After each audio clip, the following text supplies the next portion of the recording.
Welcome to season 2 of Over 2 Cans. And what episode is it? 1. No, it's episode 11 because I do not want to reset our numbers because I think it will take away from the progress we've made, Alex. So what about like Dexter season 2 episode 1?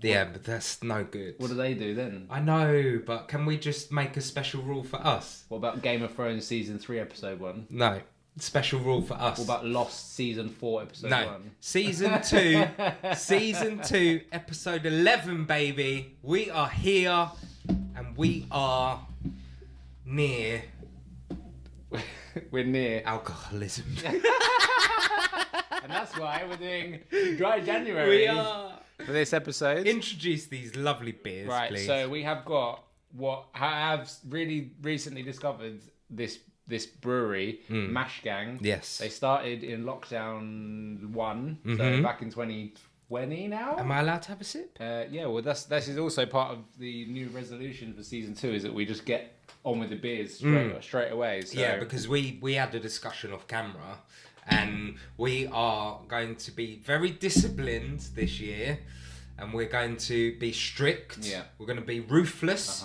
We're going to be... What else? That's literally it. That's nothing else. We're just going to... Strict and ruthless. Strict and ruthless, and we're going to keep every sit-down episode where we're drinking beers to a minimum of... I'm just going to take a snapshot of you saying this. It's going to be an hour, and that is it. And when Alex edits these episodes, he is going to make sure these are an hour.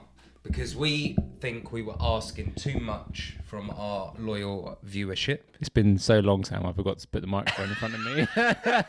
Has he not been there for the whole time? Hi, I'm Alex. Welcome to Over 2 Cans, Season 2, Episode 11. Excellent. Good start. We're going to keep them to an hour for you guys and hopefully keep you engaged in what we are doing. So, today, Dry January, we have got Mash Gang.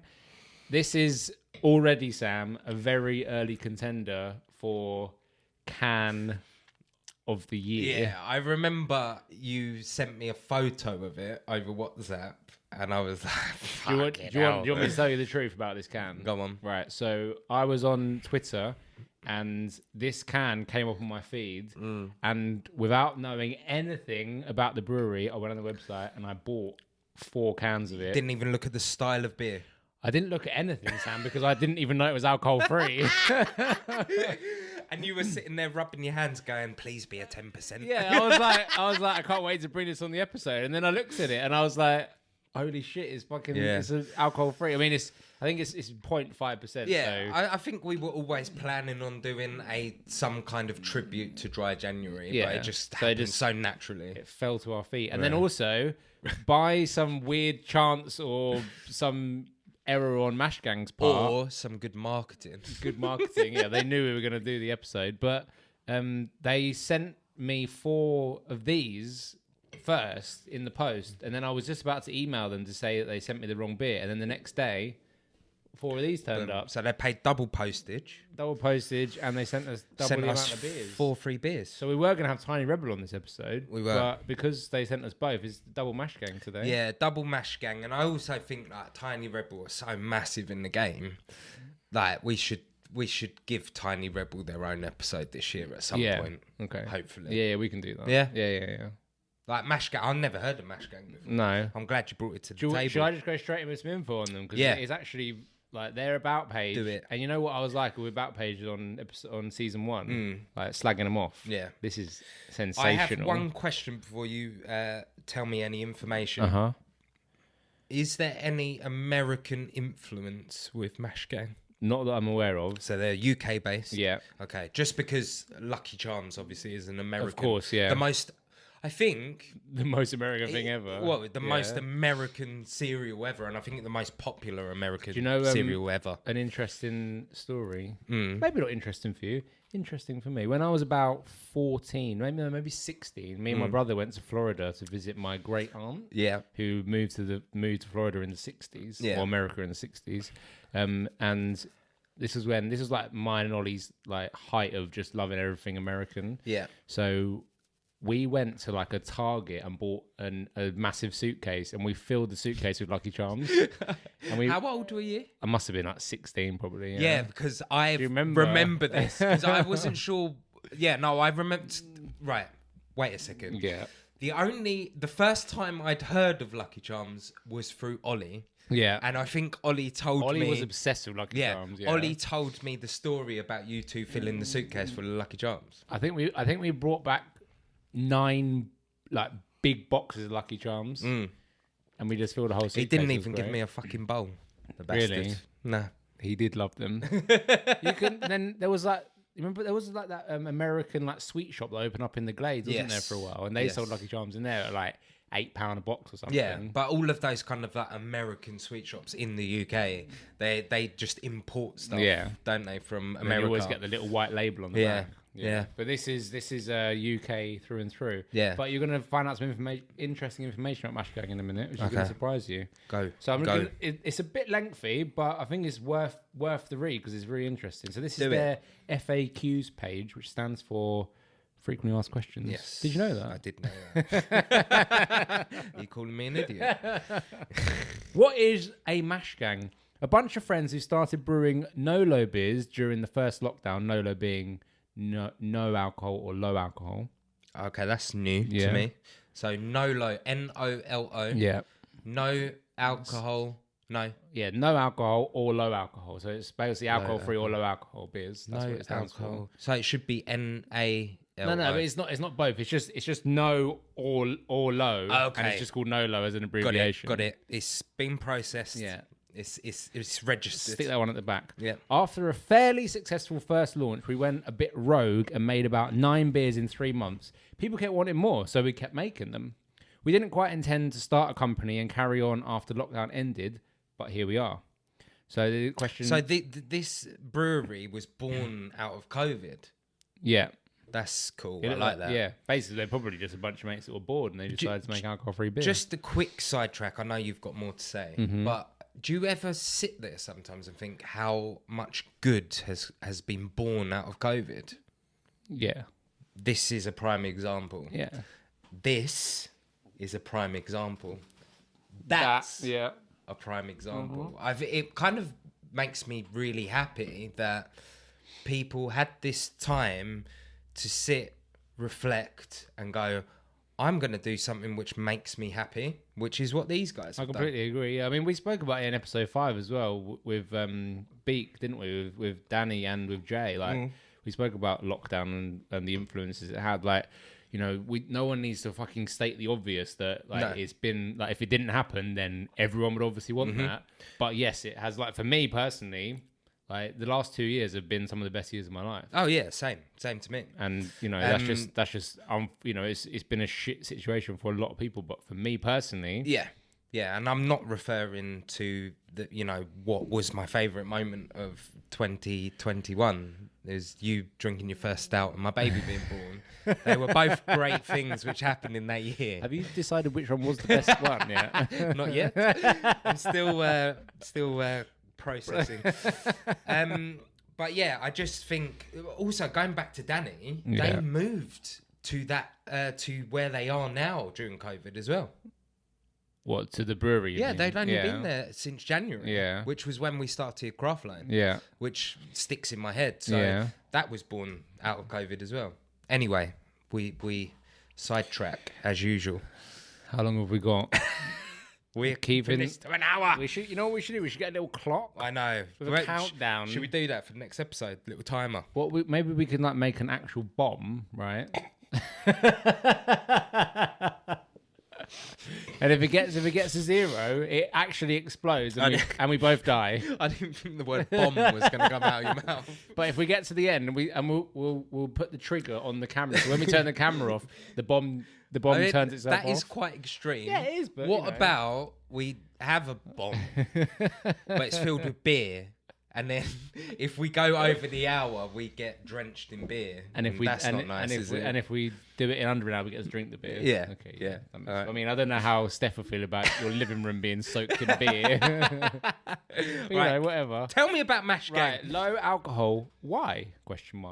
Craft beer was exploding, but so was the ABV arms race. It was getting harder and harder to buy innovative new beers without a hefty 8% plus booze rating. Instead of whining about it, which we did as well, we thought, fuck it, and we'll do it ourselves. Does it actually say fuck it? Yeah. Excellent. That's a bit of poetry, that was. Yeah. How do you make it low alcohol?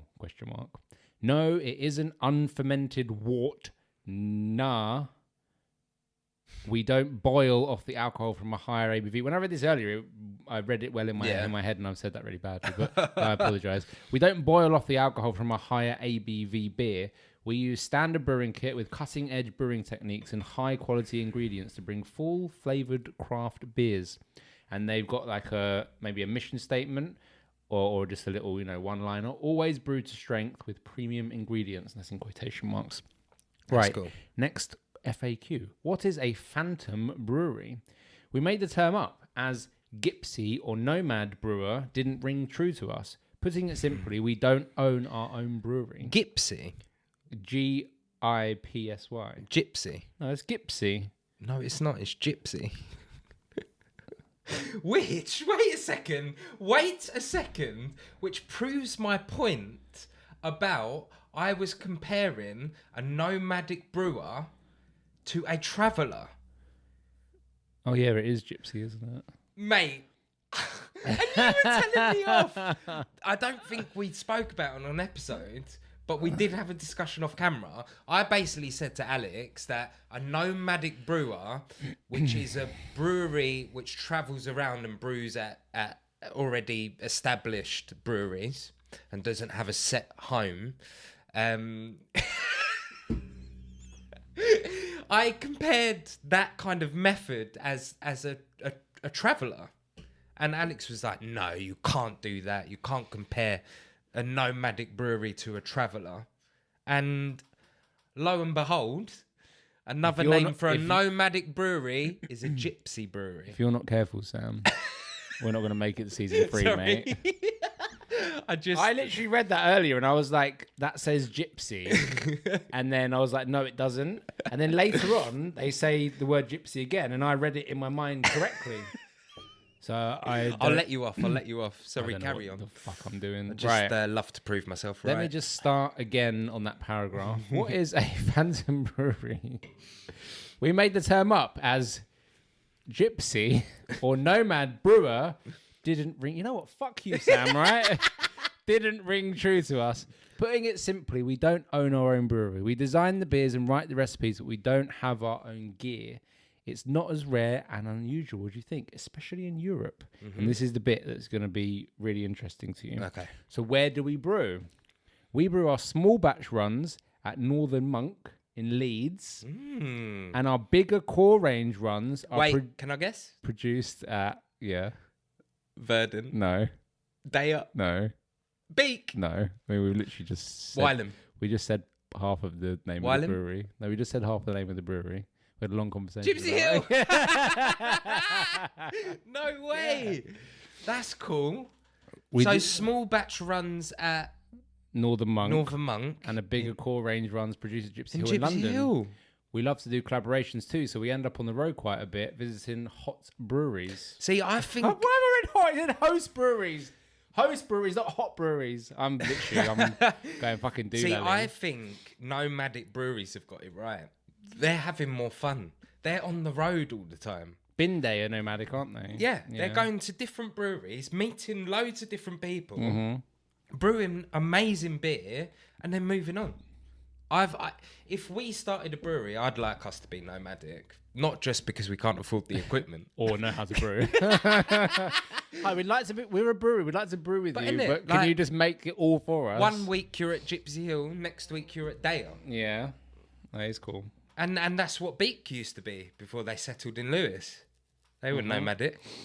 I think they've got it right, these people. Yeah. I'm sure their long-term goal is to have their own brewery. home. Yeah.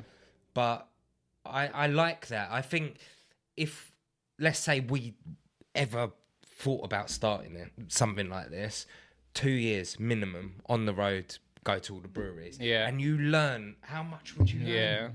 The wealth, the fountain of knowledge. Sorry. That's true. I just think it's great. There's a couple of interesting bits on here. Carry on. Just for context of the next bit, so do you export? So we have label compliance for the USA, EU, most Nordic countries, and Japan. And then this question, which you won't know the answer to, what's the deal with Mashgang Australia? So this is really interesting. Since we started, we've been exporting out to Oz. As time went on, we started to feel it was really weird to be making all this beer here and shipping it over when we could just make it there. Our buddy Trent took over and it's been blowing up ever since. So they've got a home in Australia, but they haven't got a home over here. Or do you think he's doing the same in Australia? Yeah, I don't know. I don't know. It doesn't say, but yeah. But how good is that? They're literally already in Australia as well. That's amazing. And the Australian craft beer scene is huge as well. I can't believe we haven't heard of these guys before. But they're exclusively NoLo. Yeah. They only produce alcohol-free beers. Okay. I'm going to use that term a lot now. I've learnt it today. NoLo, yeah. NoLo. I like that. And then the last point on here is who is really in charge? We've heard it all. This is actually interesting. We've heard it all from being a shadow puppet of Diageo to being Brewdog in disguise. We assure you that if that was the case, we'd be in supermarkets by now, and none of us can do a passable Scottish accent. The business is 100% ours, and we've taken on no investment apart from the time one of our poor parents had to lend us the cash for some labels. We are funded by our beer and merch sales, nothing more. Which brings me on to their merch and all their imagery is amazing. Don't talk to me about the merch. It's amazing. I want to spin your laptop round now and just have a look. Look. Feast my eyes. Look at that. Hey. That is cool, isn't it? Because I'll tell you what, over there's a Daya t-shirt, which my wife bought for me for Christmas. Doesn't fit. I would like to return that and purchase a Mashgang t-shirt, please. Can I see again? Oh, they've got loads of stuff on here. Hopefully you can bring some of this up, so. Yeah. That's cool. Yeah, I like that one. That is cool. Getting dry on your own supply. That's wicked. See, Nesquik. I mean, yeah, do you think it's absurd that I'm thinking about buying? Look at the Unlucky Charms That's a bit rowdy. I can see your brother wearing that. Surprised I haven't been sued by Kellogg's or whoever it is. Yeah. Who owns Lucky Charms? Is it like Unilever or something? Kellogg's? I don't know. Do you think it's bizarre that I'm contemplating buying some merch from a alcohol-free brewery? No. It's dry January, mate. Just exclusively wear it for what? January. Okay, well, look, what we haven't actually discussed yet is, do you like the beer? I mean, what can I say about this? It's very floral, and it also, to me, has like a hint of like Robinson's fruit juice a little bit. Oh, really? You know what I mean? A little bit. Do you know what? Like a bit like cordially. Yeah. Do you know what I can like? Maybe I'm imagining it, but I can taste a hint of elderflower or something like that. Yeah, it's a bit floral, isn't it? Yeah. Yeah. Let me just have a little look at what's it say on here? Vanilla, party rings, Fruit Loops, iced gems. I mean, these are all the ingredients in Lucky Charms, not Unlucky Charms. And rainbow drops. Yeah, they're all in Lucky Charms. I thought Ice Gems was a UK kind of cult following. Do you remember getting them from Iceland? From Iceland? Yeah. What do you mean? Ice Gems. You don't get Ice Gems from Iceland? Yeah, that's where I used to get them from. Well, the little like biscuit things with the little thing on the top. Yeah, the sugar. They're not exclusively from Iceland, though. Yeah. No, they're not. You only get them from Iceland, mate. Why are you testing me, Alex? They're not just exclusive. All right, that's where I got them from. Do you know what used to really annoy me though with those ice gems is when you used to pick them out and the ice gem had fallen off the top of the biscuit and you just get the biscuit by itself and then the ice gem be sitting at the bottom of the packet. Fuming. So you'll be glad to know this is totally vegan. As they managed to avoid lactose and gelatin, which the reason why they've said that is because they have called this beer a cereal milk pale ale, and it is very milky. I have to give them that. It is, yeah. It is. So what they're trying to replicate here is the whole shebang. leftover milk. In a cereal bowl. That's what they're trying to go for. After the Lucky Charms have been eaten. Lucky Charms, yes. And I think they've done a good job, to be fair. Sam, let's scrap the whole fucking episode. Let's get a box of Lucky Charms in. And pour this over it. Do a comparison. Oh, yeah, or that. Or both. We'll have a bowl of Lucky Charms with normal milk. I'll have oat milk. We'll have a bowl of Lucky Charms with this in it. And then we'll just try this by itself. Okay, another experiment coming up. And we will go into that later. Yeah, I like it. I mean, it's a bit wishy-washy. But I was expecting that. It's alcohol-free, isn't it? Oh, yeah, I was expecting that. I think it's good. I think you need to compare... You need to have alcohol-free beers and alcohol content beers as two separate things. Yeah. Because although they do share the same, names and styles and things, like they're not the same thing fundamentally, are they? Yeah, you'll like this. You asked for it, you got it. It's barely even a beer. So if you're thinking about complaining about it on Untapped, stop right now. Seriously, put the can down. That's great. Sound like a bunch of jokers. These guys. We need to meet these guys. They sound right up our street. I like that. We take an outrageously thick spelt THICC. Yeah. Oat cream base with no bittering hops. Lovely. Slam in some vanilla. Dry hop with experimental hop HBC 630, which is complex and fruity. There's a little typo on the back of here. I won't embarrass him. With sweet fruits and berries like raspberry and cherry. You get the raspberry and cherry? No? I'm just thinking about you just calling him out for a typo. Along with sweet candy like esters and lactones giving creamy notes of peach and banana. So they are boasting quite a fruit roster there. Raspberry, cherry, peach and banana. Then condition on Fruit Loops, Party Rings, Ice Gems exclusively from Iceland, and Rainbow Drops. Yeah, I think it's good. I think I wanted a bit more flavour out of it. Do you know what I mean? No? I wanted a bit more fruit, I think. When you showed me this can, I thought, oh, this is going to be a really nice, fruity, bold, kind of non-alcoholic beer. And I'm halfway there. Sorry, I'm just going to go off topic a little bit because there's something much more important that I need to talk about. The first Google search result for Ice Gems is Tesco's.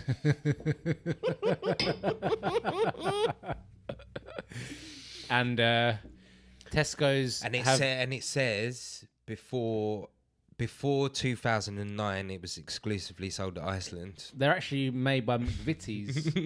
Are Ice they? Gems, yeah. Do you think they were made by McVitie's all along? Because I don't think Ice Gems were made by McVitie's back in the day. Hence why they were a Kerry Katona special. McVitie's, they also do chocolate gems now and unicorn gems. Of course they do. Yeah, the branding's completely different. McVitie's must have bought them out at some point. No, that's how Ice Gems used to look, like that, isn't it? Yeah, they did, but I don't remember that McVitie's logo being on the packets. I have to say. I was going to type in Ice Gems history, and that is literally the first search on Google is Ice Gems history. Right, here we go. Weirdly enough, while we would think of Ice Gem biscuits as a Malaysian or Singaporean invention, it's actually a snack first created in England in the early 2000s. Really? In the early 2000s? I've had Ice Gems in the 90s. I was eating Ice Gems when I was at primary school. 100%. The reason why I say about getting them from Iceland is my mum and dad have lived in Hayes pretty much their whole life. And my mum I remember her buying them from Iceland to put in mine and Charlie's packed lunches. Yeah, there's Iceland at the end of the road, isn't there? So they must be talking about from when McVitie's took them over in the 2000s. I don't know. Is that a Wikipedia page? According the biscuit bottoms were first made by Huntley and Palmer in Reading, Britain, in the 1850s. 1850s? I don't know. What? What are you reading? Is this a Wikipedia page? This is an article for homemade Ice Gems. Man, there's something smells a bit fishy here. If you're a Malaysian who grew up anywhere between the 70s and the early noughties, I bet your childhood was filled with Ice Gem biscuits. God, very Malaysian. But man, for us 90s kids, one bite and I'll bring back a whole flood of childhood memories. Yeah, there you go. 90s kids. Boom. That was it. Ice Gems was a 90s product. Anyway, it wasn't owned by bloody McVitie's, I'll tell you that right now. I'm going to do some further research on this off camera and come back to you. Right, I'm on the edge of my seat, Alex.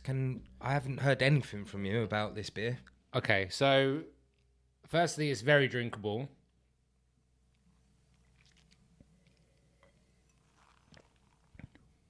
It has like a bit of a weird smell like when you're drinking it. Like if you just take a sip. Yeah, I know what you mean. But I can't work out what it is. Like, I'm not saying it's bad smell. Yeah. It's just a bit weird, isn't it?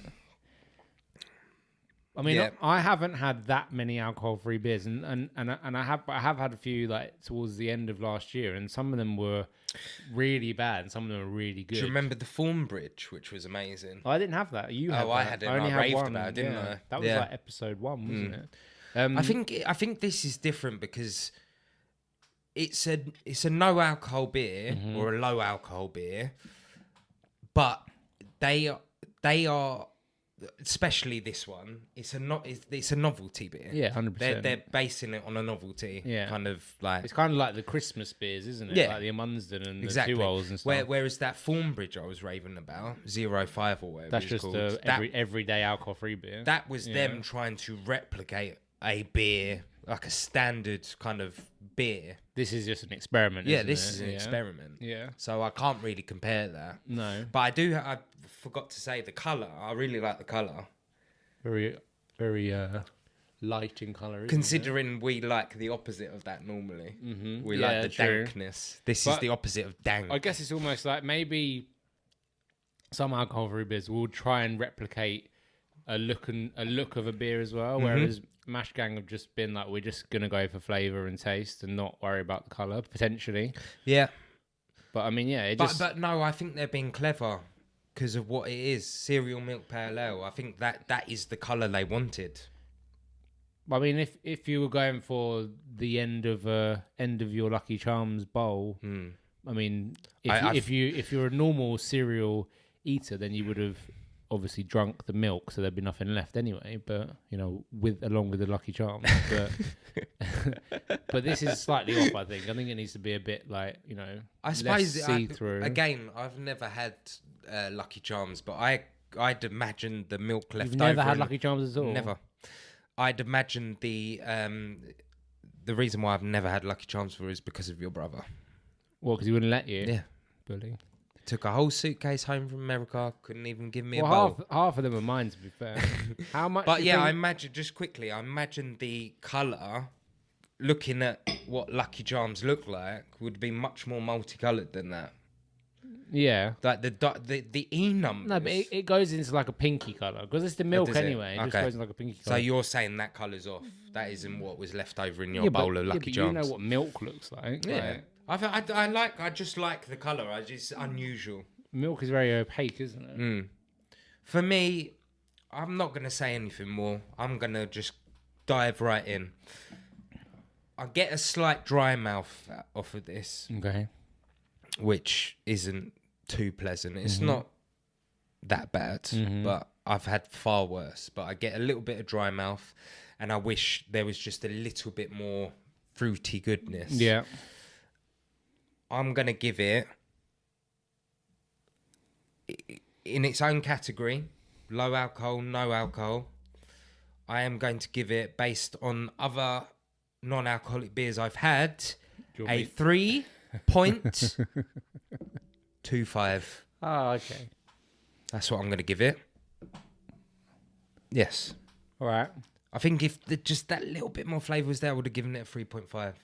Fair enough. Yeah, I'm gonna settle on 3.25, but that artwork is outstanding. I like that. The artwork is bang on. Yeah. I mean, yeah, I think I'm similar to you, but I'm going to be a bit more generous, because I like what they're doing. Mm-hmm. I love the can art. Mm-hmm. And the beer is drinkable for me, and I appreciate that it's low alcohol. Mm-hmm. And I just really want it to just do well. So I'm going to give it a 3.75. I just want it to do well. I really like that. Very innocent. Also, just a quick game. What is the cheapest box of Lucky Charms on Amazon? Not including the little silly little plastic cereal pots they do. £7. Close. £8.50. Inflation. It's 2022, mate. It is, isn't it? What was that for? Break. We didn't really, can we do that again? Yeah. Didn't click very well. Lick your fingers.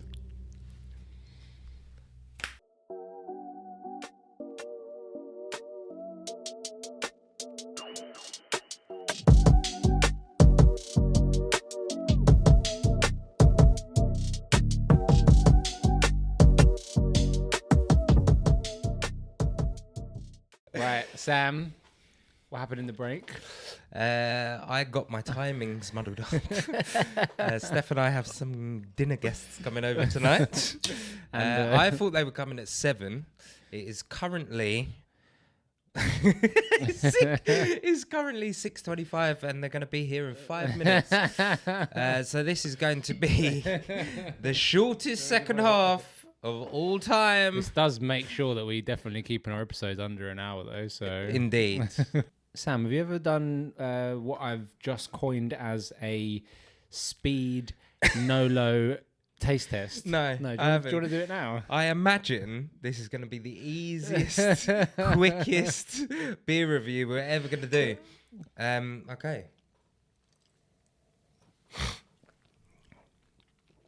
I know this is brewed with German hops. Okay. You can taste the German. You can, the yeah, start. you can. It's nice. It's good.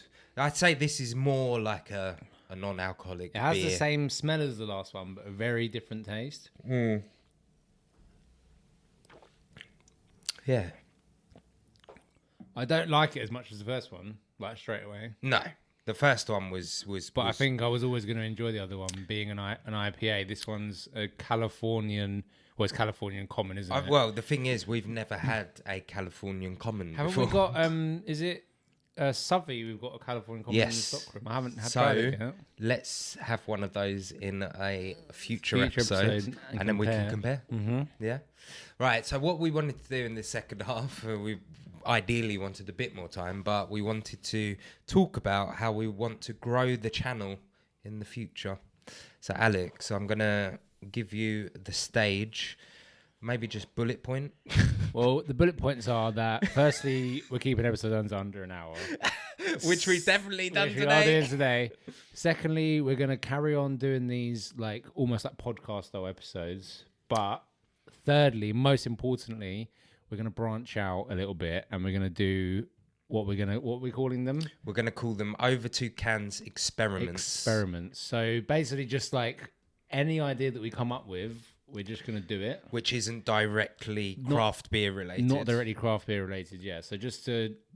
I think, the reason we're doing it is because we want to try and encourage more viewers to find our videos and to follow us. And then in turn, we can encourage more people to drink craft beer. Yeah. But do not fear, because we are still going to do these kind of episodes. Yeah. And we are still going to visit breweries. Yeah.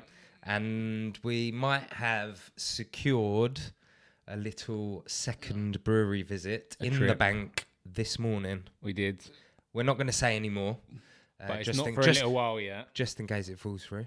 Not for a few months. No, we've planned it for May. And let's hope that it goes through in May.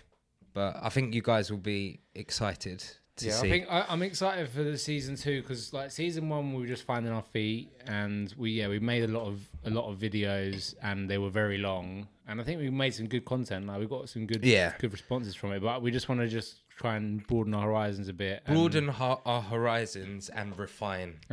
Yeah. That's basically it in a teacup. But yeah, mate. Right, so Sam, you've been drinking this beer for the last 2 minutes. You've got to rate it now. I just wanted to say happy 2022. Happy 2022 to you too. Let's get what we on subscribers wise? 24? 26, I think. Yeah. We're on 26 subscribers. Let's set a few goals. I think we can get 100 subscribers by the end of the year. No, more. More? Yeah. Go on, you've raised it. You said on an email to the brewery that will not be named yesterday, tenfold. So tenfold is technically 260. 260 subscribers by the 1st of January 2023, correct? And we're going to try, should we do, we're going to try and visit, how many breweries do you want to visit this year? Minimum 4. Yeah. Middle of the road 6. Very optimistic 8. Yeah, I think that's good. Yeah. Experimental videos. How many do you think we could get away with? Minimum 6. Ideally 12. Mind blowing 18. And on a scale of 1 to 10, how much fun are we going to have? Have you ever seen Spinal Tap?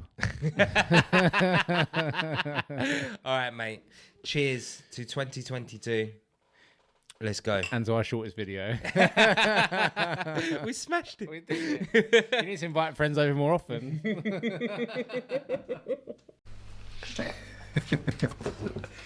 Sam. The pressure. I'm giving this one a 3. On the nose. Yeah, I think it didn't offend me. It's not my favourite style. It's a lager basically. Yeah. I think it wasn't as nice as the last one, and yeah, I mean, I wouldn't. This one I wouldn't drink again. That one I would drink again. So I'm gonna give this. Yeah, I'm just gonna match you. I think. Gonna match me. Yeah, 3. Cool. But I love what Mash Gang are doing. Yeah. I think that should be one of our goals. Let's meet Mash Gang this year. Mash Gang, Alex at over2cans.com. Or if you prefer Sam over 2 cans. Sam over. Yeah, well, yeah. Bye. Bye.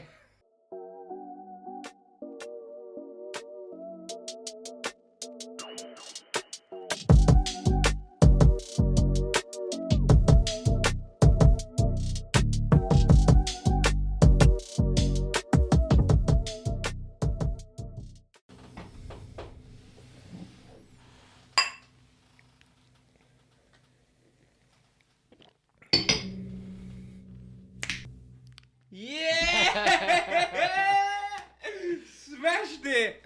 That was good. I got a little bit nervous when I was like, shit, how am I clicking? Perfect. That actually tastes nice. That sounded good as well. Yeah.